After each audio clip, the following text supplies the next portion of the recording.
because it's my favorite. It's so funny. We've been together for 6 months. For 6 months. Got it. And you But have a list of things that you want to change in the relationship. Talk to me about your list.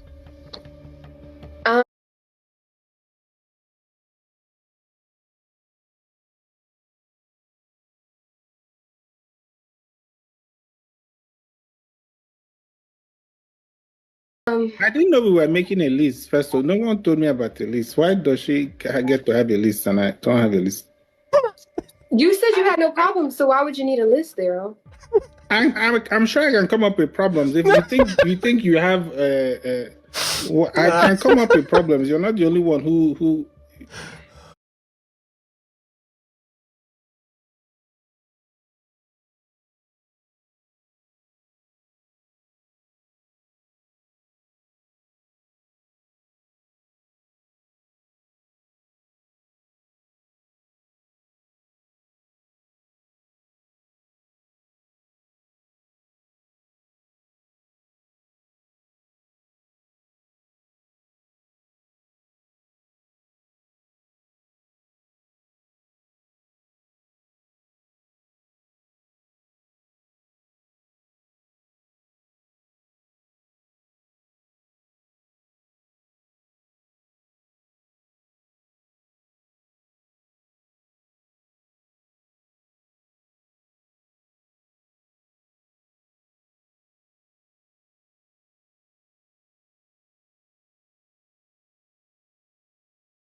So should I would make? like I'll to. just be making my own on my phone. That's fine.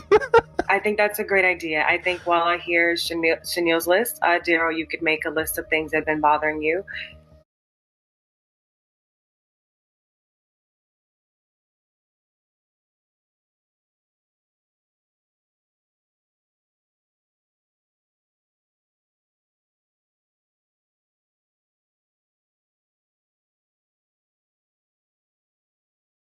Chanel, talk to me about what's going on.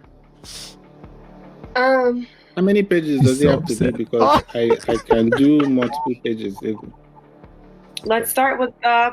Let's start with the base 5. If you can get more than 5, up to 10 would be good. I think we I can can do like 20. I'd be shocked. I can do like 20. I don't know if he was being real or if he was just trolling his wife because he's just done with the marriage at that point. I don't know. I just found that so fucking funny. How many pages does it need to be? And the therapist is like, well, just start with 5, like maybe 10. He's like, I can do 20. And his girlfriend is so offended throughout that whole thing. You can see her mind is like, what are you doing? I brought you to couples therapy so that we could talk about the ways that you can change. We're not here to talk about me. I'm perfect.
She's like, I'd be shocked if you could come up with even a single issue. This is such a perfect encapsulation of what I'm talking about in this whole video, you know, like this need that women say they have to connect and to talk and to share and communicate. For the most part, it's a one-way street. She wants to be listened to.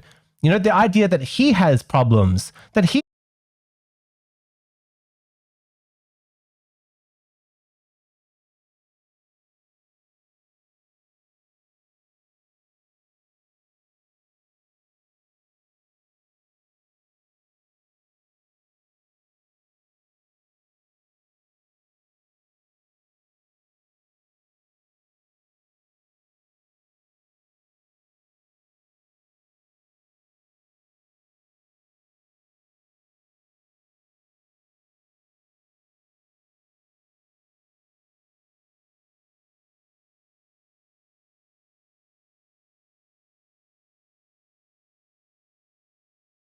has his own list. He has things that he wants to change. Absolutely not. But you see that like men's silence, it can sometimes be read as complicity here. You know, she feels like betrayed by the fact that he's talking up. And if I had to guess,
like most men, if he hasn't been vocalizing the things that have been bothering him in his relationship, that's because he thought that's what he was meant to do as a man, was to shut up and be quiet. He's like, yes, there are some things that bother me, but I'm going to be stoic. You know, I'm meant to put up with that so that we can get on with the business of being a couple, make this marriage work. But as soon as he's in this couples therapy session and he sees how it's going to go, he sees how she is claiming the victimhood status for herself and like asserting her power in the therapy session. But he's like, no, okay. It's like, if that's how it's going to be, then I'm not going to stay silent. Fuck that. You got a list? I've got a list. You want to play? Let's fucking play. It's really worthwhile actually mapping out the true motivations that a woman has for opening up to a man so that you understand the territory. Like, do you understand that sometimes women will offer vulnerability towards a man, not because she actually thinks it's important that he be aware of what she's going through, but she does it to create an implicit transaction, to make it so that he is now indebted to her. Like, hey, I showed you vulnerability and now you owe me tenderness. It can be subtle. It can be difficult to pick up on, especially for men, because it's a feminine way of doing something. It's power operating through the veneer of weakness. And a lot of men are just not tuned into that frequency, but that's why you're here. That's what I do.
on this channel. I'm pointing this out to you so that you can protect yourself, and it's permanent. Once you see this, it changes the way that you interact with the world. So let's recap what we've covered so far. We've talked about the inherent asymmetry